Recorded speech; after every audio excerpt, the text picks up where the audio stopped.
let me also remark here that we are in 2024 and that the medium-term expenditure framework for Rivers State has not been presented to this August Assembly by His Excellency the Executive Governor of Rivers State. And because it has not been presented, this House has not been able to look at it so that the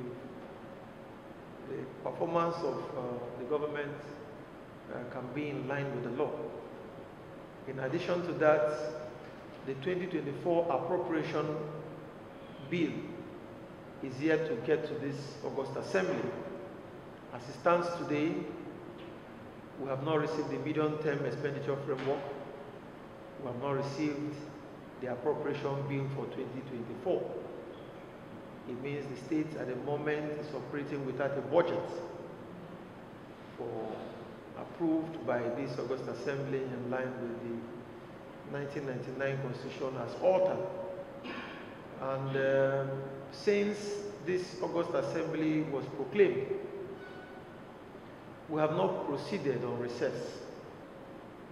We have been working round the clock.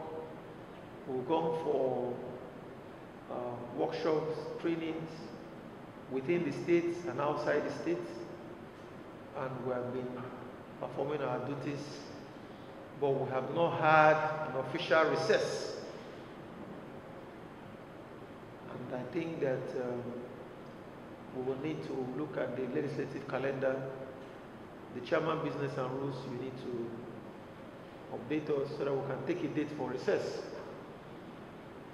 And there will be need for us to look at an appropriate date for us to proceed on recess.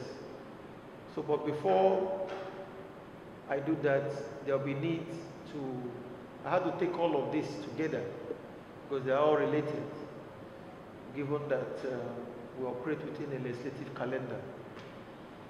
But the first thing I will do now, before we conclude and adjourn, is to put the question, because we are looking at our calendar and the time frame we have.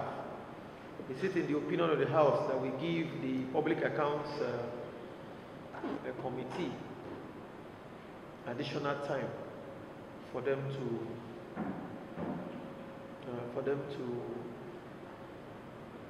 give us their final report for 2022? So those in favor that we should give them extended time should please say ayes. Aye. Against, say nay. The ayes have it. So the Public Accounts Committee of this House, you are hereby given 3 weeks. You are hereby given 3 weeks to submit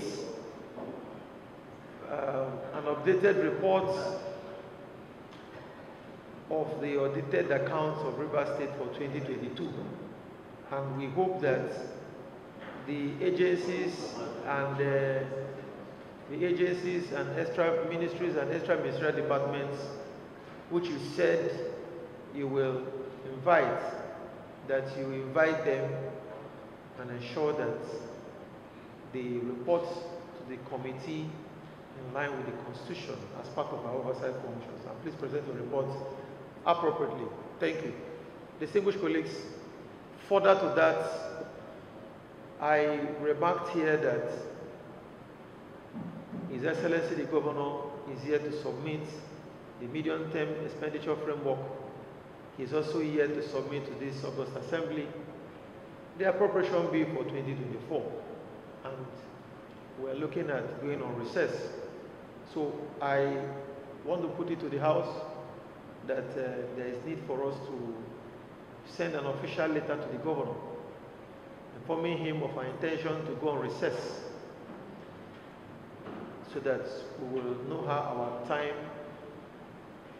of the way we're going to operate this within the next few days or weeks, how we can align it with his own calendar.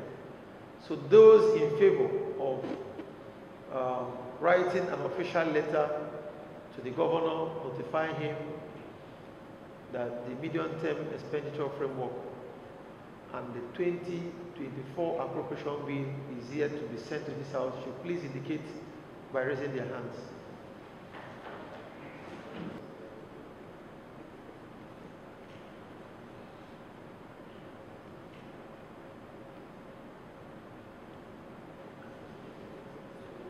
Those for 24, against, nil, abstention, nil. By the vote so far, the House has therefore resolved that an official letter be written to the governor notifying him that this House is yet to receive the medium-term expenditure framework and the 2024 appropriation bill in line with the 1999 Constitution as altered. Clerk, do we have any other matter